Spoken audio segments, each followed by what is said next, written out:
موسم کی شدید خرابی اور ناہموار حالات کے باعث کراچی سے اسکردو جانے والی قومی ایئر لائن کی پرواز PK 455 اسکردو ایئرپورٹ پر لینڈ نہ کر سکی، جس کے بعد طیارے کو متبادل کے طور پر اسلام آباد ایئرپورٹ پر اتار لیا گیا۔ پاکستان ایئرپورٹ اتھارٹی کے ترجمان کے مطابق یہ پرواز پہلے ہی کراچی سے 2.25 گھنٹے کی تاخیر سے روانہ ہوئی تھی، اور جب دن 11 بجے اسکردو پہنچی تو وہاں کا موسم انتہائی خراب تھا۔ اسلام آباد ایئرپورٹ پر لینڈنگ کے بعد مسافر تقریباً 2.5 گھنٹے تک طیارے کے اندر ہی موجود رہے۔ ایئرپورٹ مینیجر اور ترجمان ایئر لائن کے مطابق مسافروں کو اسلام آباد اترنے یا واپس کراچی جانے کی پیشکش کی گئی تھی، جس پر کچھ مسافر اپنی مرضی سے اسلام آباد ہی اتر گئے، جبکہ باقی مسافروں کو کراچی روانہ کیا جا رہا ہے، جنہیں کل دوبارہ دوسری پرواز سے اسکردو پہنچایا جائے گا۔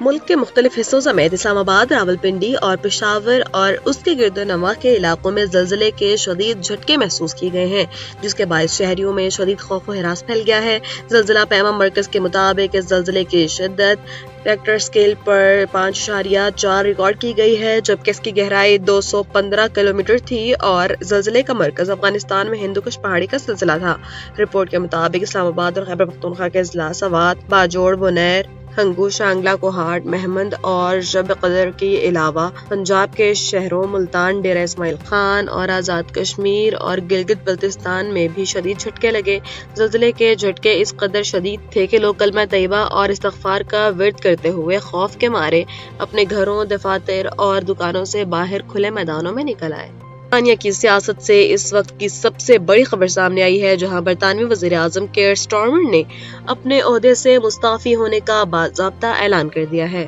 10 ڈاؤننگ اسٹریٹ پر میڈیا سے گفتگو کرتے ہوئے انہوں نے بتایا کہ انہوں نے آج صبح کنگ چارلس سے گفتگو کی ہے اور وہ پارٹی کی خواہش پر لیڈرشپ سے مستعفی ہو رہے ہیں، تاہم نئے قائد کے انتخاب تک وہ عہدے پر برقرار رہیں گے۔ کیئر سٹارمر نے اپنی حکومت کا دفاع کرتے ہوئے کہا کہ انہوں نے گزشتہ 2 برسوں میں ملک کی معیشت کو مضبوط کیا اور ملک کے لیے کام کیا۔ واضح رہے کہ کیئر سٹارمر کی قیادت میں لیبر پارٹی نے 4 جولائی 2024 کو تاریخی کامیابی حاصل کر کے کنزرویٹو پارٹی کے 14 سالہ اقتدار کا خاتمہ کیا تھا، اور وہ 1 دہائی کے دوران برطانیہ کے 6ٹھے وزیر اعظم ہیں جو اپنے عہدے سے مستعفی ہوئے ہیں۔ انہوں نے یقین دلایا کہ وہ اقتدار کی منظم اور ہموار منتقلی کے لیے آنے والے نئے وزیر اعظم سے مکمل تعاون کریں گے۔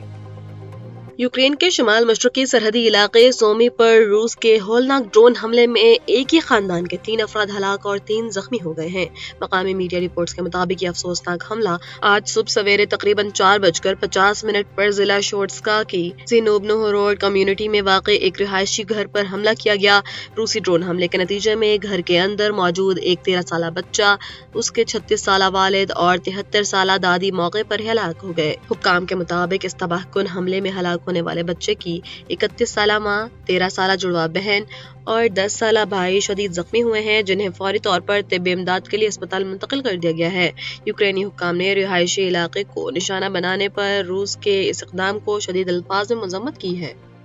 ایرانی پارلیمنٹ کی قومی سلامتی اور خارجہ پالیسی کمیٹی کے سربراہ ابراہیم عزیزی نے آبنائے ہرمز کے حوالے سے انتہائی سخت رخ اختیار کرتے ہوئے کہا ہے کہ یہ آبی گزرگاہ ایران کے خود مختار پانیوں کا حصہ ہے اور اس کا حتمی فیصلہ صرف ایرانی عوام اور مسلح افواج کا حق ہے۔ سوشل میڈیا پر جاری اپنے ایک بیان میں انہوں نے امریکہ اور مغربی طاقتوں کو مخاطب کرتے ہوئے لکھا کہ تم دھمکیاں دیتے ہو اور ہم کارروائی کرتے ہیں۔ آبنائے ہرمز نہ کسی کا ذاتی کیسینو ہے اور نہ ہی جدید قزاقوں کا بیک یارڈ۔ یہ بیان ایک ایسے وقت میں سامنے آیا ہے جب ایران کی جانب سے ہفتے کے روز اس اہم عالمی تجارتی راستے کو بحری آمد و رفت کے لیے دوبارہ بند کرنے کا اعلان کیا گیا ہے، جس کے بعد خطے میں سیکیورٹی صورتحال مزید کشیدہ ہو گئی ہے۔ دوسری جانب امریکی صدر ڈونلڈ ٹرمپ نے کڑی وارننگ دیتے ہوئے کہا ہے کہ اگر آبنائے ہرمز بند کی گئی تو اس کے سنگین نتائج ہوں گے اور ایران فوری اپنی پراکسی کارروائیاں روکے، جبکہ جرمن وزیر دفاع نے اس بندش کا ذمہ دار خود صدر ٹرمپ کو ٹھہرایا ہے۔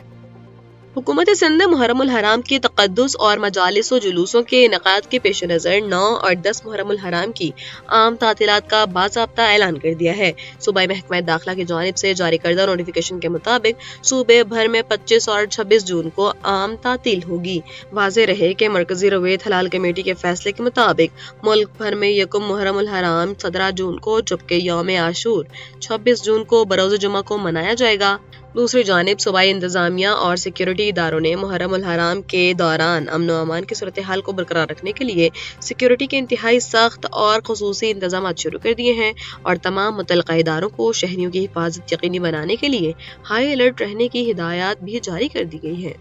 سوئٹزرلینڈ میں جاری امریکہ اور ایران کے درمیان مذاکرات میں مثبت پیش رفت کے واضح اشارے ملتے ہی عالمی منڈی میں خام تیل کی قیمتوں میں نمایاں کمی ریکارڈ کی گئی ہے۔ غیر ملکی میڈیا کے مطابق کامیاب سفارتی بات چیت کے باعث مارکیٹ میں پائے جانے والے خدشات کم ہوئے ہیں، جس کے نتیجے میں برنٹ خام تیل کی فی بیرل قیمت $1 سے زائد کی کمی واقع ہو گئی ہے اور یہ گر کر $79.44 کی سطح پر آ گیا ہے۔ واضح رہے کہ اس سے قبل سوئٹزرلینڈ میں دونوں ممالک کے درمیان مذاکرات سے قبل اور قیاس آرائیوں کے باعث عالمی منڈی میں غیر یقینی کی صورتحال پیدا ہو گئی تھی، جس سے برنٹ خام تیل کی قیمت بڑھ کر $81.27 فی بیرل تک پہنچ گئی تھی۔ تاہم اب سوئٹزرلینڈ میں تکنیکی سطح پر بات چیت مکمل ہونے اور ایرانی وفد کی واپسی کے بعد تیل کی قیمتوں میں استحکام اور منڈیوں میں مندی کا رجحان دیکھا جا رہا ہے۔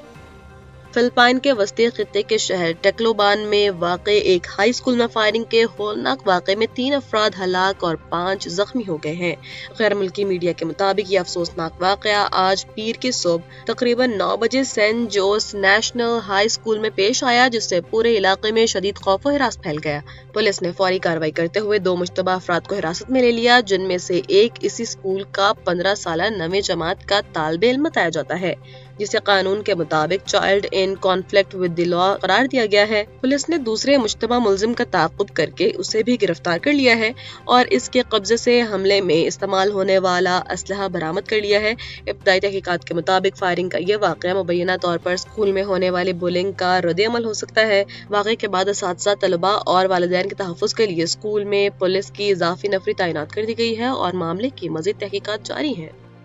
قطر کے معروف صنعتی علاقے راس لفان میں واقع ایک فیکٹری میں ہولناک دھماکہ ہوا ہے، جس کے نتیجے میں 54 افراد زخمی ہو گئے ہیں، جبکہ 18 افراد لاپتہ ہونے کی اطلاعات ہیں۔ بین الاقوامی میڈیا کے مطابق یہ حادثہ فیکٹری میں کسی فنی خرابی کا باعث پیش آیا، جس کے بعد قطری وزارت داخلہ کی ہدایت پر شہری دفاع کی ٹیمیں اور خصوصی ریسکیو یونٹس موقع پر پہنچ کر صورتحال پر قابو پانے اور امدادی کارروائیوں میں مصروف ہیں۔ رپورٹ میں بتایا گیا ہے کہ راس لفان کے اس صنعتی علاقے کو ماضی میں خطے کی کشیدگی اور فضائی حملوں کے دوران پہلے ہی شدید نقصان پہنچا تھا، جس کی وجہ سے قطر کو اپنی گیس کی پیداوار معطل کرنے پر مجبور ہونا پڑا تھا۔ واضح رہے کہ قطر LNG پیدا کرنے والے دنیا کے بڑے ممالک میں شامل ہے، تاہم رواں برس 2 مارچ کو اہم تنصیبات پر ہونے والے ڈرون حملوں کے بعد سے قطر نے LNG کی پیداوار عارضی طور پر روک رکھی ہے۔